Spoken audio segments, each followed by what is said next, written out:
Ada banyak upaya orang untuk menghalau perasaan risau di dalam hatinya. Mencari jalan keluar dengan mungkin mengikuti gurauan-gurauan, lelucon atau humor yang dianggap bisa menghibur dan menghalau segala rasa risau dan galaunya. Namun tetap gurauan-gurauan yang seringkali dikemukakan orang untuk memancing tawa itu serba terbatas. Tidak semua gurau bisa menghalau risau kita. Semua serba temporer. Tetapi sesungguhnya yang kita butuhkan adalah satu penghiburan sejati. Satu penghiburan yang bukan dari manusia, juga penghiburan yang bukan sekedar memancing tawa, tetapi justru sebuah penghiburan yang dari dalam hati, menetap di dalam hati, sehingga tidak dipengaruhi oleh apapun yang terjadi di luar hati kita. Kilau hibur Tuhan, itulah yang sanggup menghalau risau hidup kita. Saya Nikolas Kurniawan menemani lagi di dalam Sabda Tuhan hari ini dari Surat Paulus kepada jemaat di Korintus yang kedua.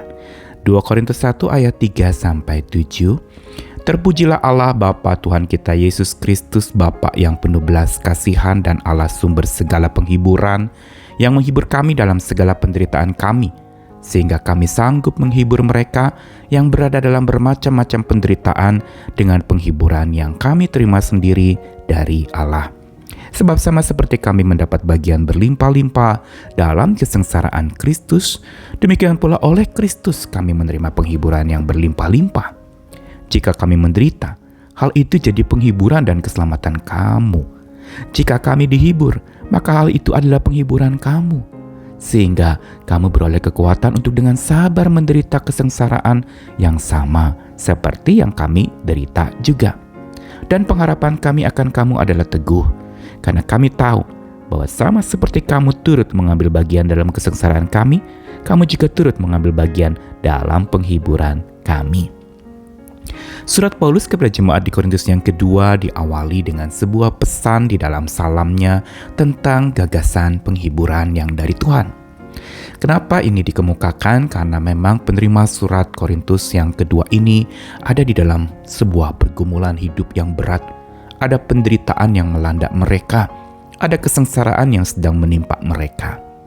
Dan karena itu Paulus memulai suratnya dengan memberikan sebuah gagasan tentang penghiburan yang asalnya dan sejatinya hanya didapat dari Allah sebagai sumbernya. Dialah yang sanggup menghibur segala penderitaan orang-orang percaya yang mau datang dan rela dirinya dihibur oleh Tuhan. Bukan mencari penghiburan-penghiburan yang sementara, mungkin dari gurauan-gurauan, mungkin dari tawa canda, dan berbagai macam gagasan-gagasan untuk menghibur diri. Namun menghibur diri dengan upaya manusia semua serba terbatas, atau menghibur diri dari segala macam gagasan-gagasan hiburan dari manusia juga sangat terbatas. Tapi penghiburan yang dari Tuhan itu sungguh berlimpah, mengalir dari dalam hati, dan dikatakan itu adalah sesuatu yang berlimpah-limpah, berarti tanpa henti. Sebuah penghiburan yang sungguh-sungguh membawa kita kepada sebuah kemampuan menghadapi segala sesuatu dengan kekuatan Tuhan. Bukan lari dari kenyataan itu, tapi justru sabar menderita, kuat melaluinya. Dan ini yang menyebabkan penghiburan itu tidak pernah bisa raib dari dalam hati kita. Sebuah penghiburan yang sekali lagi kekal sifatnya, abadi. Sesuatu yang sungguh-sungguh menetap di dalam hati dan tidak dipengaruhi oleh apapun yang terjadi di sekitar kita. Apa yang ingin disampaikan lewat ayat ini adalah mau beritahu bahwa Tuhan menghibur kita dengan penghiburan sejati. Bukan penghiburan sewaktu-waktu. Bukan penghiburan dari tawa canda atau gurauan yang membuat kita gelak tawanya bisa terlantunkan.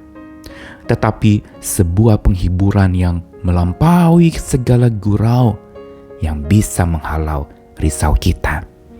Dan hiburan dari Tuhan itu adalah berkilau tanpa henti, selalu bersinar, sanggup menghalau segala macam penderitaan kita, segala macam risau dan galau hidup kita. Dan bukan itu saja, membuat jiwa kita masih bisa berkilau dan makin berkilau-kilau walau rasa sedang galau dan hidup sedang kacau. Maukah penghiburan yang semacam ini? Penghiburan yang bisa menghalau risau senantiasa. Itulah penghiburan yang dari Tuhan. Karena itu beri dirimu dihibur oleh Tuhan saat engkau sedang risau. Minta Tuhan yang memenuhi hatimu. Penghiburan dari Roh-Nya yang kudus, yang sifatnya menetap, itu akan memampukanmu menghadapi segala macam risau, menghadapi segala macam galau, dan menghadapi hidup yang sedang kacau. Ayo, kilau hiburnya, nantikanlah. Tetapkanlah itu dalam hatimu lewat doa, lewat firman, lewat penyerahan diri yang penuh. Bawa segala risaumu kepada kilau hiburnya, agar tetap engkau berkilau dan tetap makin berkilau walau hidup sedang kacau. Tuhan mengasihi kita sekalian, selamat dihiburkannya, selamat tenggelam di dalam penghiburan kasih Tuhan yang sejati, abadi, dan senantiasa. Amin.